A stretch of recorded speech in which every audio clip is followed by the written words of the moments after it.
के।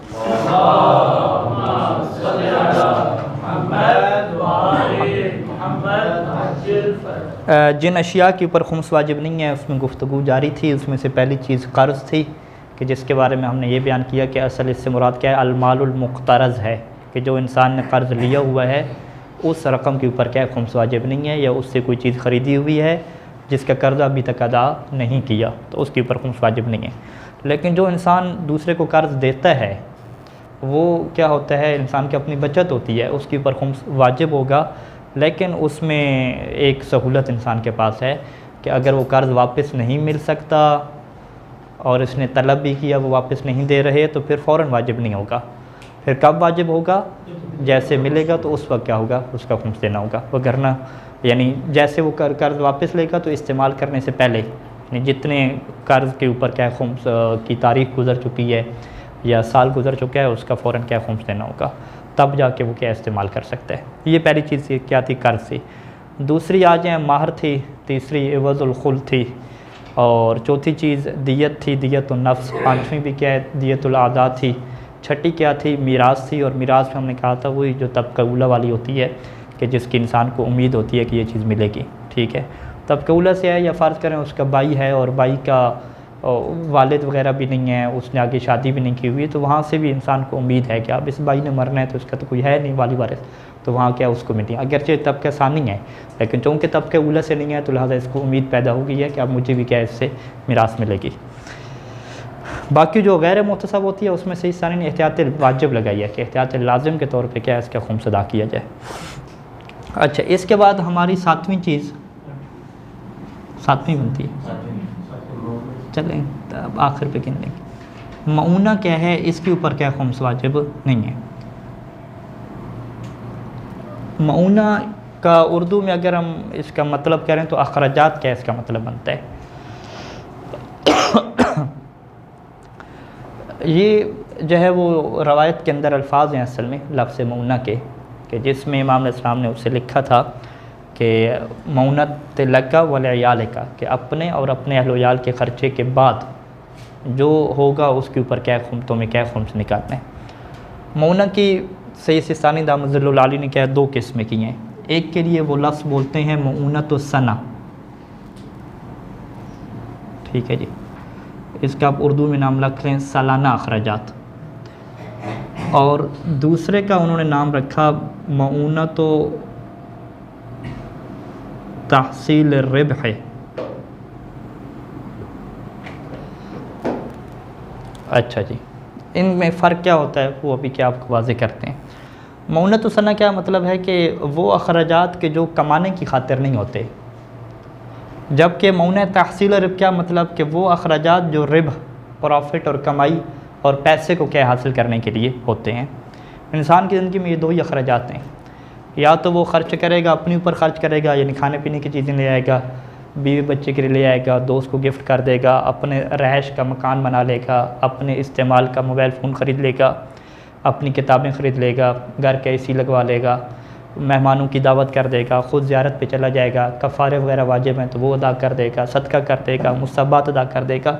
ये सारे के सारे अखराजात ऐसे हैं कि जो ये जब ये ख़र्चा कर रहा है तो उस ख़र्चे से उसने कुछ कमाना नहीं है, ठीक है, इन्वेस्ट वगैरह वो नहीं कर रहा, ठीक है जी। तो ये क्या हो जाएगा, मऊनत सना इसे कहते हैं। जबकि ये वाले अखराजात कौन से होते हैं कि नहीं, ये जो ख़र्चे करता है ये इसका अपनी जो है वो ताल्लुक़ नहीं है अपनी ज़िंदगी से और रहश वगैरह से। इन अखराजात का जो वास्ता और ताल्लुक़ बनता है वो कमाई से बनता है। इसमें क्या आती है, मसलन दुकान इंसान ने बनाई, ठीक है, तो दुकान क्या है वो मऊनत व तहसील रिब में जाएगी। दुकान का जो बिल अदा करेगा वो मऊनत तहसील रिब में जाएगा। अपने घर का जो बिल अदा करेगा वो मऊनत व सना में जाएगा। दुकान के अंदर जो AC पंखा लगवाया हुआ है वो मऊनत तहसील रिब में जाएगा।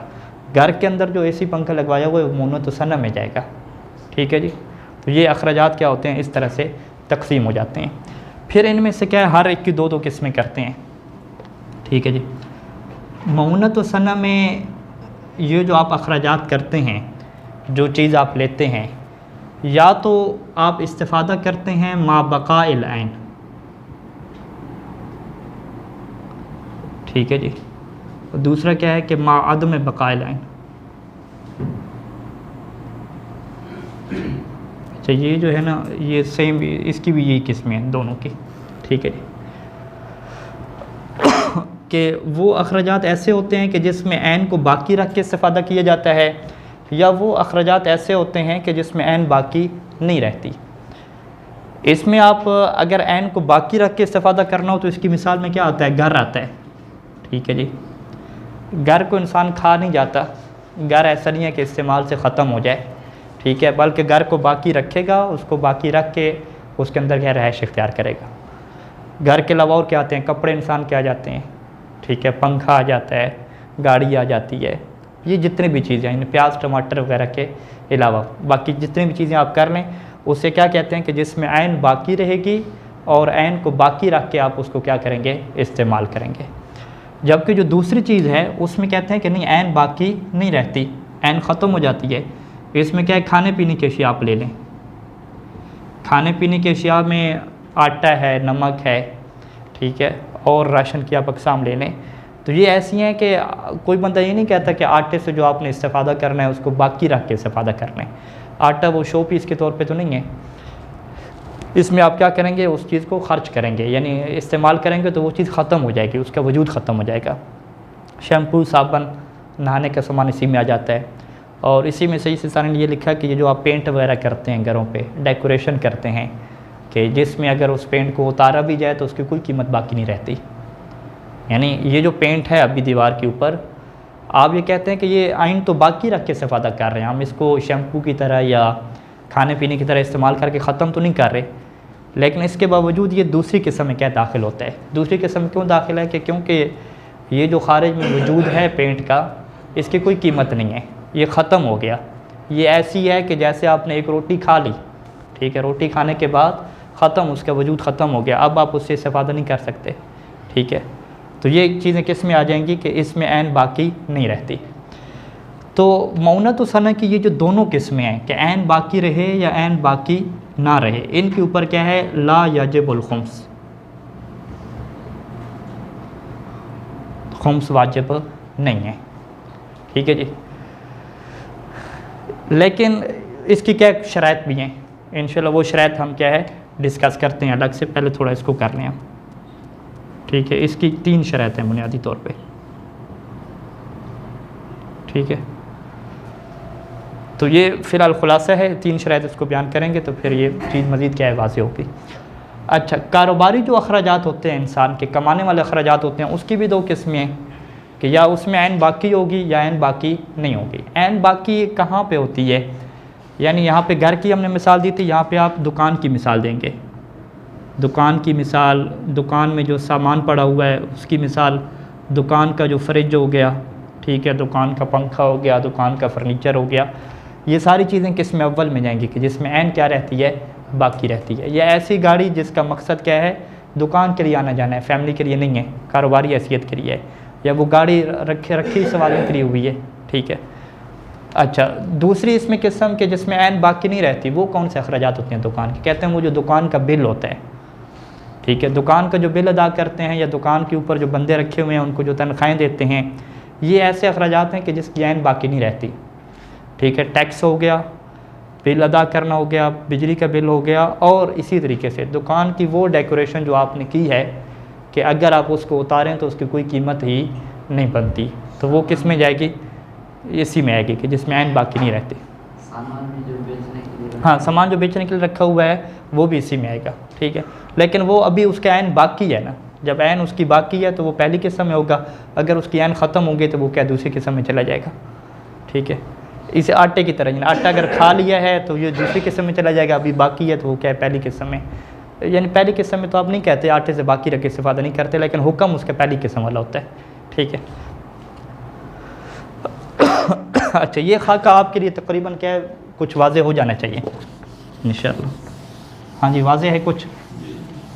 अच्छा, अब यहाँ पे कारोबारी ये जो 2 अखराजात हैं, ठीक है, यानी ये हम यहाँ से जो है वो नक्शा दोबारा ना लिखना पड़े, हुक्म क्या इसका बयान करने के लिए ये इसी के साथ क्या मरबूत कर देते हैं, ठीक है। कारोबारी अखराजात में अगर उसकी ऐन बाकी है तो यहाँ पे सही से सानी का मौक़िफ़ है कि याजिबुल खुम्स हो, कि खुम्स वाजिब होगा। और अगर उसकी ऐन ख़त्म हो गई है तो ला याजिबुल खुम्स, तो उसमें खुम्स क्या है, वाजिब नहीं होगा। ठीक है, यानी जो दुकान है उसकी और जो ईजार का घर है, जो गाड़ी है जो सवारियों के लिए रखी हुई है, उसका खुम्स उसे निकालना पड़ेगा। ठीक है, लेकिन किस कीमत पे निकालना पड़ेगा, यहाँ पे आएगा कि वो जो उसकी मौजूदा कीमत है। ठीक है, मौजूदा कीमत का क्या है, उसका खुम्स होता है। और मौजूदा कीमत, ये जो आलात होते हैं, गाड़ी वगैरह होती है, इसकी कीमत क्या है, थोड़ी हो जाती है। तो इसको यूँ भी फ़िक़्ह में ताबीर किया जाता है कि इसकी आलात वगैरह की कीमत में जो नक्स पैदा हो जाता है, तो वो जितना उसका कीमत थोड़ी होगी या उसका खुम्स क्या माफ़ है, ये ताबीर भी इस्तेमाल की जाती है। या आप सीधी ताबीर ये बोलें कि भाई उसकी जो मौजूदा कीमत होगी उसका खुम्स वाजिब है। तो ये हाँ, दोबारा से याद करें। ठीक है, जो अखराजात आप कारोबार की खातिर करते हैं, यानी अखराजात का मकसद क्या है, पैसा निकालना। ठीक है, इसकी हम मिसाल दुकान ले रहे हैं, गाड़ी ले रहे हैं, ईजार वाला घर ले रहे हैं, गाय भैंसें वो वाली के जो रखी हुई हैं कि उनका दूध वगैरह बेचेंगे। ठीक है, इसमें अगर ऐन बाकी रख के इस्तेफ़ादा किया जाता है तो उसका खुम्स क्या होगा, वाजिब होगा। ठीक है, मिसाल के तौर पे अगर गाड़ी है, टैक्सी है, तो टैक्सी के खुम्स क्या निकालना पड़ेगा, हज़े। और इसी तरीके से आप आलात ले लें, जो दुकान के आलात होते हैं। ठीक है, आलात वगैरह में एक तो वो है कि जो अगर टेक्निकल काम करता है तो उसके क्या है, वो मशीन वगैरह हो जाएगी, प्लास हो गया, और प्लास के अलावा काविया जाविया जो भी हैं सारी चीज़ें मशीनें हो गई, उनके ऊपर भी क्या खुम्स वाजिब होगा। लेकिन उसमें से इंसान क्या फरमाते हैं कि जो उनकी कीमत में नक्स आ चुका है, उस नक्स के ऊपर खुम्स वाजिब नहीं होगा। ठीक है, आप ये नहीं कहेंगे कि ये प्लास मैंने जब दुकान बनाई थी, ख़रीदा था फ़र्ज़ करें 10 अलिफ का, अभी उसकी कीमत 5 अलिफ हो गई है, तो आप ये नहीं कहेंगे कि 10 अलिफ के ऊपर खुम्स वाजिब है, नहीं 5 अलिफ के ऊपर है। वो जो ऊपर 5 अलिफ है वो खुम्स में क्या है, माफ़ हो गया। ठीक है, वाज़ेह। यानी इसकी हमने शॉर्टकट ताबीर क्या बनाई कि जो उसकी मौजूदा कीमत होगी, चाहे थोड़ी हो या ज़्यादा हो। अच्छा, अगर ऐन बाकी नहीं रही उसकी, ठीक है, ऐन बाकी नहीं रही, क्या मतलब, यानी प्लास वगैरह था, ख़राब हो गया, ख़त्म हो गया, ये भी हो सकता है। या जो बिजली के बिल वगैरह आपने अदा कर दिए, दुकान का किराया वगैरह दे दिया, ये जितने अखराजात आपने कर दिए हैं कि जिसकी अभी कुछ आपके पास खारिज में कोई चीज़ बाकी नहीं है, इसका खुम्स क्या वाजिब नहीं होता। जबकि जो दुकान का सरमाया है, सरमाया यानी वो सामान जो बेचने के लिए रखा हुआ है, उसके ऊपर क्या खुम्स वाजिब होता है। यानी वो सरमाया अगर मौजूद हो, बिक ना गया हो, बिक गया होगा तो फिर उसके पैसे के ऊपर होगा, जो उसके पास पैसा अगर पड़ा होगा उसका, तो फिर उसके ऊपर वाजिब होगा। सरमाया किस में जाता है, ये इसमें जाता है, माबकाइल आइन में जाता है, कि दुकान का जितना सामान इसके पास पड़ा हुआ है, अगर वो पहली किस्म से नहीं है, पहली किस्म क्या थी, मकरूज़ वाली थी, अगर वो कर्ज़ पे नहीं लिया हुआ, अगर वो सारा कर्ज़े पे लिया हुआ है, फिर तो उसके ऊपर खुम्स वाजिब नहीं होगा, क्योंकि हम क्या कहेंगे कि ये सारा क्या मकरूज़ है। अगर आधा कर्ज़े पे है तो उस आधे पे नहीं होगा, जितने का कर्ज़ा वो अदा कर चुका है फ़कत उसका क्या खुम्स वाजिब होगा। वो भी किस रेट पे होगा, मौजूदा कीमत पे होगा। और मौजूदा कीमत भी कौन सी लगेगी, शेयर बिल जुमला वाली लगेगी, यानी इकट्ठे सामान को वो बेचना चाहे, पूरी दुकान का इकट्ठा सामान है, वो मकरूज़ भी नहीं है, सारे के सारा उसका अपना है, अगर वो खुम्स की तारीख पे सारा एक ही दफ़ा बेचना चाहे तो इसका कितना रेट लगेगा, जितना उसका रेट लगेगा उतना क्या है, उतनी कीमत में क्या है उसके ऊपर खुम्स वाजिब होगा। ठीक है, ये मसला हल हो गया। इसमें यानी बकाल ऐन वाले में चला जाएगा। ठीक है जी।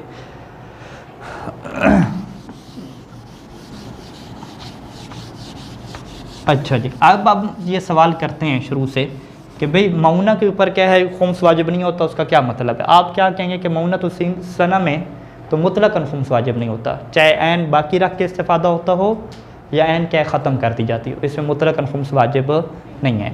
लेकिन मऊना तो तहसील रिब में अगर ऐन बाकी है, चाहे वो सरमाई क्यों ना हो, उसके ऊपर खुम्स वाजिब होगा, लेकिन उसकी मौजूदा फ़ेली कीमत पे जो खुम्स की तारीख के ऊपर उसकी बनती है, हो सकता है कि वो थोड़ी बने, हो सकता है कि वो ज़्यादा बने। लेकिन अगर उसकी ऐन बाकी नहीं है, यानी आप अखराजात कर चुके हैं, चाहे वो कागज़ात बनवाने के लिए पैसे दे चुके, बिजली का बिल दे चुके, जो बंदे वहाँ पे रखा हुआ था उसको पैसा दे चुके, पेट्रोल वगैरह खर्च हो चुका सारा, यानी जो जो चीज़ें खर्च हो चुकी हैं, दुकान की डेकोरेशन वगैरह की थी, रंग वगैरह किया था, वो खर्च हो चुका, उसकी कोई अभी कीमत वगैरह बाकी नहीं है, तो उनके ऊपर खुम्स वाजिब नहीं होगा। ठीक है, वाज़ेह। तो यानी हम ये इसके टोटल आप कितने बना लें, 4 खाने आप बना लें, यानी मऊनत सना के 2 खाने बन जाएंगे। इनके ऊपर क्या है, हाँ खुम्स वाजिब होगा, खुम्स वाजिब होगा। इसका ये जो आएगा ना इधर बकाल ऐन वाला, ठीक है, इसके ऊपर आप कहेंगे खुम्स वाजिब नहीं होगा, और जो ऐन बाकी नहीं है उसके ऊपर क्या है, खुम्स वाजिब हो जाएगा। हाँ माजरत उल्टा क्या है, हाँ मऊनत सना में खुम्स वाजिब नहीं होगा। हाँ इसमें अगर ऐन बाकी है तो इसके अंदर क्या है, खुम्स वाजिब होगा, और इसमें अगर ऐन बाकी नहीं है तो उसके ऊपर भी खुम्स वाजिब नहीं होगा। ठीक है, ठीक है, ये सजाद सब जाग रहे थे माशाअल्लाह। ठीक है जी, अभी हम आ रहे हैं उसकी शराइत के ऊपर आ रहे हैं। ठीक है, किधर किससे, माल, दुकान का माल नहीं, जो मौजूद है, ख़रीदी हुई हैं चीज़ें उसमें। सरमाया इन्वेस्ट वाले भी इसी में है, यानी सरमाया से क्या मुराद है का सवाल। सरमाया में क्या होता है कि जो आपने पैसा इन्वेस्ट के लिए दिया हुआ है वो भी सरमाया है, उसके ऊपर भी खुम्स वाजिब होगा। जानवर ख़रीद के रखे हुए हैं उनके ऊपर भी वाजिब होगा, वो भी सरमाया है। और दुकान के अंदर जो टॉफ़ियाँ बिस्किट वगैरह बेचने के लिए रखे हुए हैं ये भी सरमाया है, इसके ऊपर वाजिब होगा। इस सब को क्या कहते हैं, सरमाया कहते हैं। अच्छा जी, मऊनत सना में हमने कहा है कि मुतलकन खुम्स वाजिब नहीं है, लेकिन इसके खुम्स वाजिब ना होने के लिए 3 शराइत के हैं बुनियादी तौर पे सैयद सिस्तानी क्या ज़िक्र फरमाते हैं। ठीक है, 3 शराइत अगर मौजूद होंगी तो खुम्स वाजिब नहीं होगा, वगरना क्या है, मऊनत सना में खुम्स वाजिब होगा। अच्छा जी, पहली शर्त क्या है, उसको वो कहते हैं हस्बा शान ही,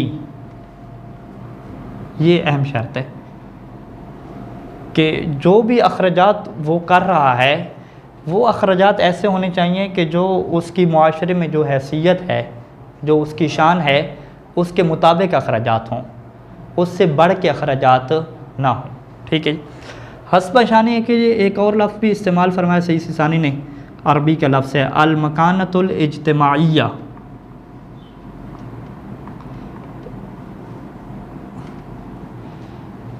ये उनसे जब सवाल पूछा गया, मकानतुल इज्तिमाइया यानी मुआशरे में उसकी क्या मकानत है और किस क्या है स्टैंडर्ड पे और किस मुआशरे में क्या वो ज़िंदगी गुजार रहे हैं। ये किसी ने सवाल पूछा कि भाई उस बंदे की तनख्वाह ज़्यादा है, अपनी 20 लाख फ़र्ज़ करें तनख्वाह है, लेकिन वो जिस मुआशरे में रह रहा है उनमें सब की तनख्वाहें 50,000 1 लाख तक हैं। तो अब ये बंदा अपनी तनख्वाह के मुताबिक अगर ख़र्चे करे तो वो हस्ब शानी शुमार होंगे, या जिस महल्ले और जिस ख़ानदान में रहता है उसके हिसाब से ख़र्चे करे तो ये हस्ब शानी मुराद होंगे। अगर अपनी तनख्वाह के हिसाब से ख़र्चे करे तो ये तो 20 लाख इसकी तनख्वाह है, ये तो तीनों टाइम क्या है, कबाब और रोस्ट खाता रहेगा। ठीक है, और इसके और अयाशी वाले अखराजात होंगे। ये अखराजात करेगा तो लोग फ़ौरन क्या कहेंगे कि ये तो ये तरफ़ है, तरफ़ यानी अयाशी कर रहे, तरफ़न, इसके ऊपर फ़ौरन क्या नुक्ता लग जाएगा, अयाशी कर रहे। तो सही सानी फरमाया कि नहीं, तनख्वाह का मेयार नहीं है, मेयार क्या है, मकानतुल इज्तिमाइया है कि जिस मुआशरे में जिस ख़ानदान में ये ज़िंदगी गुजार रहा है वहाँ पे इस जैसा बंदा किस तरह के अखराजात करता है, और उसी मुआशरे के मुताबिक देखा जाएगा। अगर वो मुआशरा कह दे कि ये अखराजात उसके अयाशी में जा रहे हैं तो जितने अखराजात उसके अयाशी में जा रहे हैं उसके ऊपर खुम्स वाजिब हो जाएगा। अगरचे वो जो अखराजात उसने किए हैं, फ़र्ज़ करें वो जायज़ अखराजात हैं, उसने कोई हराम काम में ख़र्च नहीं किए, अपने बाल बच्चों को खिलाया, मेहमानों की दावत की, सब मेहमानों को बुला लिया, 4-4 5-5 दावतें हो रही हैं। ठीक है, अगरचे वो यानी आप कहें कि मुस्तहब के तौर पे वो नहीं कर रहा, लोगों को दिखावे की खातिर कर रहा है, लेकिन दिखावे की खातिर कर रहा है फिर भी हलाल काम कर रहा है, हराम काम तो नहीं कर रहा, किसी के पैसे वगैरह तो नहीं लूट रहा। लेकिन जो लोगों को अयाशी करा रहा है या ख़ुद अयाशी कर रहा है हलाल के अंदर रहते हुए, वो उसकी शान और हैसियत और जो मुआशरे की हैसियत है उससे वो क्या बढ़ के है। जब वो अखराजात उससे बढ़कर होंगे तो जितने अखराजात बढ़ेंगे उसके ऊपर क्या है, इसके ऊपर खुम्स वाजिब हो जाएगा। लिहाजा जिन अखराजात के ऊपर खुम्स वाजिब नहीं है उसमें शर्त है कि वो इंसान की जो मुआशरे में जिस मुआशरे में वो रह रहा है, जिस ख़ानदान का वो फ़र्द है, उनकी हैसियत के मुताबिक अखराजात होते हैं। और यही बात आती है फ़कीर और गनी की तारीफ़ में कि फ़कीर को हम खुम्स दे सकते हैं, फ़कीर को हम ज़कात दे सकते हैं, गनी को हम ज़कात नहीं दे सकते। तो वहाँ पे उसकी तारीफ़ क्या करते हैं कि वो बंदा जिसकी अपनी शान के मुताबिक अखराजात जिसके पास ना हो वो फ़कीर है। यानी अगर एक इंसान मुआशरे में रह रहा है, उस मुआशरे में घर के अंदर फ्रिज होना, ठीक है, हफ़्ते में 1-2 दिन बिरयानी पकना और अच्छे लिबास का होना, ये एक आम एक रवाज चल चुका है। इससे कहते हैं कि ये तो एक ज़रूरत है इंसान की, और वो अगर उसके पास नहीं है तो वो बंदा क्या शुमार होगा, फ़कीर शुमार होगा। अगरचे उसका गुजारा भी चल रहा है, महीने में एक दिन गोश्त खा लेते हैं, दाल पे काम चला रहा है, सब कुछ चला रहा है, जोड़े वगैरह नहीं लेता, फ़र्ज के बगैर भी ज़िंदगी गुजर रही है। ज़िंदगी जो गुजर रही है, लेकिन इसके बावजूद शरई तौर पे क्या कहलाएगा, फ़कीर कहलाएगा, क्योंकि इसकी ज़िंदगी जो मकानत इज्तिमाई और हस्ब-ए-शानी है उससे क्या कम गुजर रही है। तो कम गुजरेगी तो शरीयत इसको सपोर्ट करेगी, इसको यानी खुम्स से चीज़ें दे सकेगी, फ़कीर के हक़ से दे सकेगी। अगर हस्ब-ए-शानी से ऊपर गुजारेगा तो फिर इससे क्या है, खुम्स लेगी, इससे कहेगी आपने जितना ऊपर गुजारा किया है ख़र्चा, वो क्या है आप हमें क्या निकालो, उसका क्या खुम्स निकालो। ठीक है, वाज़े ये एक कुल्ली कानून है, तो इसकी रायत करना हर जगह पे होगा। यानी फ़र्ज़ करें खातून के कपड़े और ज़ेवरात में आप आ जाते हैं, ठीक है, ये आम तौर पे इस्तिफ्ताह में सवाल होते हैं कि वो जी पूछते हैं कि जी हमारी खातून है, बेगम है, उसने जी 20 जोड़े रखे हुए हैं, 20 जोड़े जी कपड़ों के रखे हुए हैं, 10 जोड़े जूतों के रखे हुए हैं, ठीक है, 4-5 ज़ेवरात के रखे हुए हैं। अब बताएं कि इनके ऊपर खुम्स वाजिब होगा या नहीं होगा। तो फ़कीह क्या कह देता है कि ये खातून अपने मुआशरे में अपनी हैसियत को देखे। अगर ये सारे जो जोड़े हैं, 20 जोड़े कपड़ों के, 10 जोड़े जूतों के, ये इसकी अपनी हैसियत के मुताबिक हैं, यानी कोई उससे नहीं कहा जा रहा है कि ये बड़ी अयाशी कर रही है। आप कहेंगे जिस ख़ानदान में और जिस माहौल में वो रह रहे हैं ये चीज़ें चलती हैं, कॉमन है, अमूमी है, फिर तो उनके ऊपर खुम्स वाजिब नहीं होगा। लेकिन अगर कहें कि नहीं जिस मुआशरे में रह रहे हैं तो ये 20 जोड़े होना फ़ौरन, जैसे ख़वातीन को अच्छा 20 जोड़े हैं, वो भी एक जोड़ा 1-1 लाख वाला, क्योंकि ये तो अयाशी कर रही है, अभी इतनी तो है ही नहीं हमारे मोहल्ले में किसी के पास। तो अब उसके ऊपर 1-2 जोड़े तो चलो उसकी हैसियत के मुताबिक हो जाएंगे, बाकी जितने 18 जोड़े होंगे उनको क्या निकालना पड़ेगा, खुम्स निकालना पड़ेगा। अगरचे वो खातून कहेगी कि मैं तो पहन रही हूँ, मैं तो रोज़ पहनती हूँ, पार्टियों में जाके पहनती हूँ, इस्तेमाल हो रहा है, हम कहेंगे इस्तेमाल हो रहा है, ख़र्चा भी हो रहा है, मऊना भी है, लेकिन ये आपकी शान से क्या है, बढ़ के है। चूँकि शान से बढ़ गया, ये जेवर आपका शान से बढ़ गया, ये आपके लिबास शान से बढ़ गया, तो इसके ऊपर क्या है, खुम्स वाजिब हो जाएगा। ठीक है, हाँ किताबों में भी यही कानून आएगा, किताबों में आसान। तुम अभी तो हमने ख़वातीन को फंसाया, अभी मौलवियों को फंसाएं, ठीक है, कि मौलवी साहब ने क्या है अपनी लाइब्रेरी बना ली, ठीक है, किताबें बहुत सारी ख़रीद ली, वहाँ पर भी ये सवाल होगा कि इस बंदे की जो इल्मी हैसियत है, इसके एतबार से जो किताबें इसने रखी हुई हैं, क्या इसकी हैसियत के मुताबिक हैं, इसकी ज़रूरत के मुताबिक हैं, ज़रूरत के मुताबिक नहीं है। अगर कहें कि हाँ इसकी ज़रूरत के मुताबिक हैं और इसकी शान से बढ़ के नहीं है, आम तौर पे इस तरह मौलाना इतनी लाइब्रेरी तो बना ही लेता है वहाँ, यानी जो जिस ग्रुप में वो जिस माहौल में रह रहे हैं, तो वो तो क्या मुश्किल नहीं है। ये कब है कि जब वो बनाने हैं, लेकिन इसमें एक और मसला आता है, इस्तेमाल का मसला आता है कि किताबें इंसान इस्तेमाल करेगा पूरा साल या इस्तेमाल नहीं करेगा, ये मसला आएगा। तो इंशाल्लाह ये दूसरी तीसरी शर्त में हम क्या इसको डिस्कस करेंगे। फ़िलहाल ये इससे ताल्लुक़ नहीं रखता, क्योंकि आमतौर पर जो भी किताबें वगैरह लेते हैं वो ज़रूरत की खातिर उसमें बहस ज़रूरत और अदम ज़रूरत, इस्तेमाल और अदम इस्तेमाल की बहस होती है, हस्ब-ए-शानी की वहाँ पे बहस नहीं होती आमतौर पे।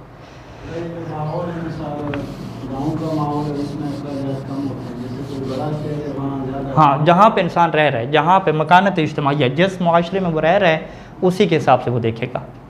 यानी इंसान अब फ़र्ज़ करें दुबई में रह रहा था, वहाँ से छोड़ के गाँव में गया, अब वहाँ पे उसी हिसाब से अपने अखराजात को देखेगा, और वो वहाँ पे जो उसका अपना ख़ानदान है साथ उसको भी देखेगा। इज्तिमाइया में एक तो अपना महल्ला होता है और अपने ख़ानदान भी होता है, क्योंकि ज़रूरी है कि महल्ले के सब लोग ऐसा कर रहे हैं, मोहल्ले में जो मुख्तलिफ़ ख़ानदान हैं उनके एतबार से क्या उनका तरीक़ाकार बन चुका है, वो है।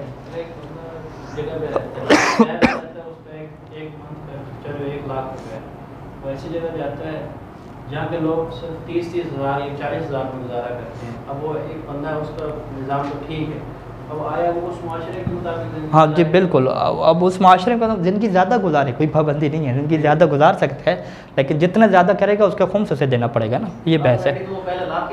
हाँ, हम कहेंगे कि जब वो शहर में था, दुबई में था, कुवैत में था, 10-10 लाख उसका ख़र्चा था, लेकिन अभी जब अपने ख़ानदान में गांव में वापस पलटा, वहाँ पे ज़िंदगी गुजार रहा है, तो वहाँ पे इतने अखराजात नहीं होते।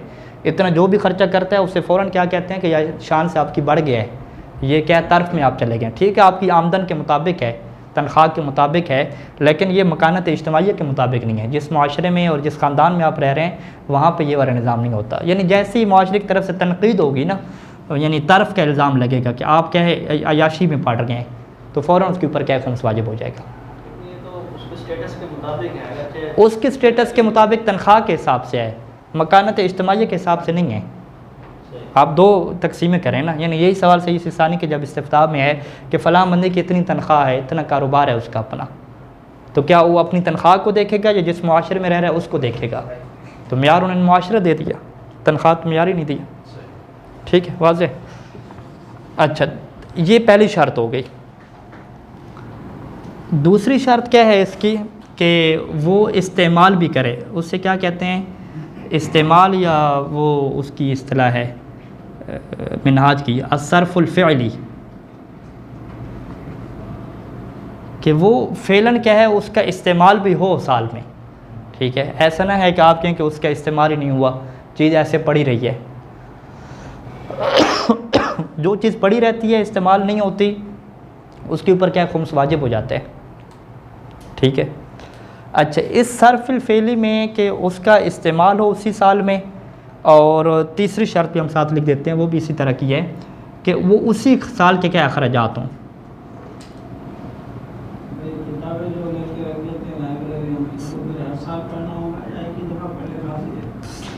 जी, इस सवाल की तरफ आ रहे हैं। ठीक है, कि आपके सवाल की तरफ आ रहे हैं इंशाल्लाह। सनतुन वाहिदा के अखराजात हों, यानी वही जो एक साल है उसी के वो अखराजात होने चाहिए जो उसने अखराजात कर दिए। ठीक है, यहाँ पे बहस क्या आती है कि एक बंदे ने क्या है अभी मोबाइल वगैरह ख़रीद लिया, खुम्स की तारीख से पहले मोबाइल ख़रीदा, लेकिन ये अभी इस साल में इस्तेमाल नहीं करेगा। ये कब इस्तेमाल करेगा? जब खुम्स की डेट आके गुजर जाएगी तो अगले साल इस्तेमाल करेगा। ये नहीं, ये जुमला हम अगले साल का कह रहे हैं, तो हम कह रहे हैं कि अच्छा 12 महीने बाद, तो हो सकता है 12 महीने ना बने, हफ़्ता बने, यानी खुम्स की तारीख से हफ़्ता पहले ख़रीदे लेकिन उससे पता है कि अभी इस्तेमाल नहीं होना, इस्तेमाल बाद में होना है। तो इसका मतलब क्या है कि ये जो अभी ख़र्चा हुआ है ये उसी साल में इस्तेमाल नहीं होगा, अगले साल में क्या होगा, इस्तेमाल होगा। तो इसके ऊपर भी क्या है, खुम्स की तारीख के ऊपर खुम्स वाजिब हो जाएगा। तो ये इस अखराजात में ज़रूरी होता है कि जिस साल की बचत है उसी साल के अंदर क्या है वो अखराजात आपके होने चाहिए। ठीक है। अच्छा, अब सर्फ़ुल फ़ेली का क्या मतलब है कि वो इस्तेमाल भी करे। ठीक है, इस्तेमाल का क्या मतलब है, साल के दौरान इस्तेमाल करे। इसमें सही सानी ने एक ताबीर इस्तेमाल की, इंदल हाजा वलो मर्रतन वाहिदा, कि उसको साल के दौरान ज़रूरत पड़ी हो वाक़ियन, अगरचे वो ज़रूरत क्या है एक दफ़ा पड़ी हो, ज़रूरत पड़ने पे जो इस्तेमाल कहलाएगा ना वो वाला इस्तेमाल ऐसा होगा कि जिससे खुम्स क्या हो जाएगा, ख़त्म हो जाएगा। लेकिन अगर ज़रूरत ही बंदे को नहीं पड़ी, बंदे ने क्या ज़रूरत तो पड़ी नहीं है, बस ऐसे कपड़ा पहन लेते हैं ताकि खुम्स क्या वाजिब ना हो, ये वाला इस्तेमाल शुमार नहीं होगा, खुम्स वाजिब हो जाएगा। यही मसला आप किताबों के ऊपर ले आए, इसी की तत्बीक हम किसके ऊपर करते हैं, कुतुब के ऊपर करते हैं। किताबें क्या है ले ली हुई हैं, बहुत सारी ले ली हैं, अब खुम्स की तारीख़ आने वाली है, ज़रूरत नहीं पड़ी किताब की, ज़रूरत नहीं पड़ी, यानी मुताला वगैरह की, कोई मकाला वगैरह लिखने की या मुताले का प्रोग्राम वगैरह नहीं बना। अब इसने कहा कि खुम्स की तारीख़ आने वाली है तो किताबें उठाओ और एक एक दो दो सफ़े पढ़ लो। ठीक है, यानी ज़रूरत पैदा नहीं हुई, इसने ख़ुद ज़रूरत पैदा की और वो पढ़ रहा है ताकि क्या खुम्स से क्या करे, फ़रार इख्तियार करे, ताकि ये इस्तेमाल हो जाए। तो सही सानी क्या कहेंगे कि ये इस्तेमाल नहीं कहलाता। जब ये इस्तेमाल नहीं कहलाता तो उसके ऊपर चाहे वो 10 सफ़े पढ़ ले, 20 पढ़ ले, फिर भी क्या खुम्स वाजिब होगा। इस्तेमाल कब कहलाएगा कि जब आम तौर पे जिस तरह ज़रूरत पड़ती है, मुताला इंसान करता है, बाकायदा उसका एक सिस्टम है कि वो मुताला करता रहता है, मुताला करता रहता है, मकाले लिखता रहता है, जब मजालिस की दावत पर आ जाती है, जब मकाला लिखना पड़ता है तो ज़रूरत पड़ जाती है मुताला करने की। जो ज़रूरत पड़ जाती है तो फिर वो मुताला करता है, वगरना तालिब इल्म बड़ा मानदार है कि बग़ैर ज़रूरत के क्या है मुताला नहीं करता। तो अब वो मुताला क्यों कर रहा है, क्योंकि ये खुम्स की तारीख़ आने वाली है, तो लिहाजा ये इस्तेमाल क्या है नहीं कहलाएगा। ठीक है, किताब खरीदता है तो उस वक्त वो किताब के सफ़े वगैरह देखता है, कौन कौन से मौज़ूआत हैं और क्या सफ़ात वहाँ भी पढ़ लेता है। हाँ, ये पढ़ना शुमार होगा। हाँ नहीं, ये तो इस्तेमाल शुमार, ये तो उसकी मिल्क में आई नहीं थी, चीज़ आई नहीं थी ना, ये खरीद मतलब इरादा तो रखता है ना अभी, क्या चीज़, हाँ वो ज़रूरत कहलाएगी। यानी हम यूँ आपके सवाल को बताते हैं कि दुकान से उसने किताब उठाई, अभी देख रहा है, उसकी मिल्क में नहीं आई, ये 7वीं चीज़ है ना जिसके ऊपर खुम्स वाजिब नहीं होता। 8वीं चीज़ हम यही लिखेंगे कि जो चीज़ इंसान की मिल्क में दाखिल नहीं होती उसके ऊपर खुम्स वाजिब नहीं होता। ठीक है, किसी चीज़ें मांगी हुई हैं, वैसे क्या है देख के पढ़ रहे हैं, जिस तरह मदरसे वगैरह में गंदम वगैरह जमा है, वक्फ वाली चीज़ें हैं, इनके ऊपर खुम्स वाजिब नहीं होता। तो अब अगर दुकान से किताब उठाई, वैसे पढ़ रहे हैं, मामला आपका हुआ ही नहीं है, आपकी मिल्क में नहीं है, तो ये तो असलन खुम्स की वाजिब ही नहीं है। मिल्क में आने के बाद आपने कब पढ़ा उसे, आप दुकान घर पे ले आया, थोड़ी फहरिस्त वगैरह देखी, उसको पढ़ा चढ़ा, ये पढ़ना कहलाएगा कि वाकई आपने पढ़ा है, ठीक है। अब ये पढ़ा है, यानी इसके बाद यानी साल पूरा हो जाए, साल पूरा हो जाए, उसके अंदर ये पढ़ना भी शुमार हो, फिर क्या है उसके ऊपर खुम्स वाजिब नहीं होगा। लेकिन अगर इसने एक दफ़ा पढ़ा, बाद में क्या है उसने पढ़ी नहीं है, फिर क्या है वो पढ़ी रही और पूरा साल क्या उसके ऊपर गुजर गया, ठीक है जी। अब वहाँ पे एक और बहस आती है, फ़िलहाल उसको नहीं छेड़ते, कि एक चीज़ की ज़रूरत ख़त्म हो जाना इस्तिग़ना अनशय की, उसको बाद में क्या लेकर आते हैं। अच्छा, ये बहस क्या है इंशाल्लाह वाज़ेह है। तो 3 शराइत क्या है मौना सना में अगर पाई जाएंगी तो उसके ऊपर क्या है खुम्स वाजिब होगा। हर साल उसकी ज़रूरत पड़ती रहे, ये हम लेकर आते हैं इसको अलग, इस टॉपिक को अलग छेड़ते हैं कि एक दफ़ा इंसान थोड़ा सा इस्तेमाल करता है, फिर उसकी ज़रूरत नहीं रहती, ठीक है। तो ज़रूरत है, लेकिन उस वक्त 1 साल उसने इस्तेमाल नहीं किया, यानी आप ये कहें कि इस साल की ज़रूरत नहीं रहेगी, साल के अंदर अंदर दोबारा उसको पढ़ने की ज़रूरत नहीं रहेगी, मुस्तकबिल में उसकी ज़रूरत है, मुस्तकबिल में उसकी ज़रूरत है, ठीक।